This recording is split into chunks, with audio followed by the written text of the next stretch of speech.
Hello, my name is Katie Waldo, and I did my presentation on cystic fibrosis.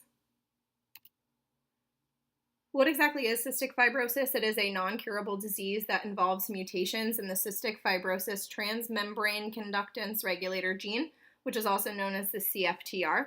This is when the protein is not able to bring chloride to the cell surface in order to attract water, which thus leads to mucus buildup. It is a life-threatening disease, and it damages the lungs and the digestive system. It, as I mentioned, damages the cells, and the protein is not able to fully function, and it does produce extra mucus, sweat, and digestive juices, and it becomes really thicky and sticky and tends to plug up tubes, ducts, and airways. So you can tell in the picture I have in the bottom right-hand corner, someone with a normal lung versus the lung of somebody with cystic fibrosis. So those open spots that you see filled with that orange fluid is mucus, and it is plugging up the airways, which makes it more difficult for people with cystic fibrosis to breathe. It is a rare genetic disease, and it causes early death, as I had mentioned. Research shows that people only live until about the age of 41. That is the mean that I found. It is passed on to a child from each parent. So in order to get cystic fibrosis, each parent must have a mutated CFTR gene. So if you have one parent who has a mutated CFTR gene and one parent who has a normal CFTR gene, then you will not have cystic fibrosis, but you will be a carrier of it. So in order for you to get it yourself, both parents have to have this mutation in their gene. So even though you were passed one mutated gene down, does mean that you will not have it, but you can further pass it to your kids and so on. So some statistics for cystic fibrosis are that it is more common in white Americans than any other ethnicity.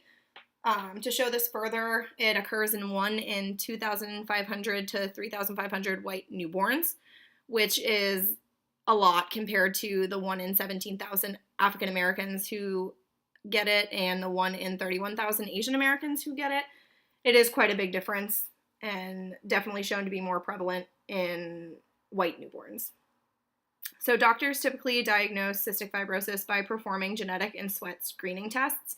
I have below an example of a sweat screening test that shows the values of chloride ranges.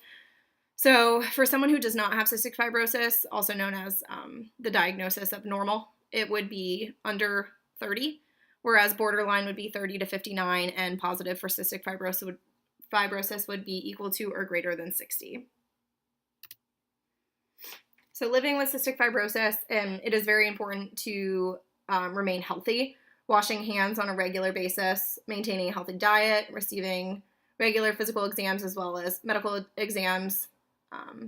So those with cystic fibrosis have a higher risk of getting sick due to their vulnerability to germs, and they do have an increased rate of spreading germs, which is why washing hands and things of that nature are very important for this population, because them getting sick, someone with cystic fibrosis getting sick is more traumatic than someone without cystic fibrosis getting sick, because their immune systems are lower and it will affect them more harsh. So like most diseases, fitness is very important in helping to manage cystic fibrosis. So as I had mentioned before, there is no cure, but this can definitely be managed, and it can be managed in the ways that I had mentioned on the previous slide, such as nutrition, fitness, medications, physical examinations, and so forth. So exercising does help to strengthen the immune system, strengthen the bones and the heart, that delays lung failure and improves overall mood. So the delay of lung failure is very important, because the reason that this population does not live as long as those without cystic fibrosis is because they experience early lung failure, and this is because of continuous mucus buildup throughout their life within their lungs, blocking air pathways. So exercising to delay this is very important. So cystic fibrosis does vary from mild cases to severe cases. So it is important to be educated on your exact case, because someone with mild cystic fibrosis versus someone with severe cystic fibrosis will be treated differently. Their nutrition plans, their exercise plans, everything will be different. So to know exactly your case is very important. Some therapies that may be required depending on your severity will be airway clearance, and this helps loosen and get rid of the thick mucus that is built up in the lungs. There's also inhaled medications, and these are used to open up airways and thin mucus to make it easier to breathe, and these are usually given in the form of like a mist, and they're inhaled, and they do include an antibiotic, and this is used to fight lung infections in order to keep these airways more clear. Another one would be pancreatic enzyme supplement, and these are capsules, and they improve the absorption of vital nutrients. There is also CFTR modulators, and these target underlying defects in the CFTR protein, which differ from individual to individual. There is also individualized fitness plans.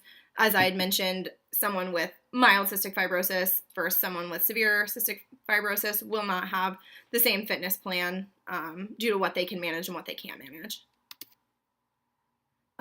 Running is a very beneficial way of exercising for those with cystic fibrosis.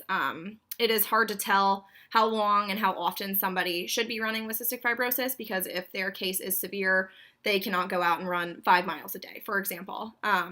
It improves cardiorespiratory function, and it loosens the mucus within the lungs in the airway and makes it easier to breathe. Branching off of running, cycling and swimming are also beneficial because they are all activities that improve lung function, and as you can tell, it is a common theme that improving this lung function is very important in this population because it can lengthen the time of life and the comfortability of the person who does have this disease. I chose cystic fibrosis as my topic for this because I feel as if I am moderately educated on these types of diseases and so forth, but cystic fibrosis is not one I have had a lot of interaction with, thus I wanted to look further into it. This is just a slide of my references that I used for this presentation, and that is all. Thank you for listening.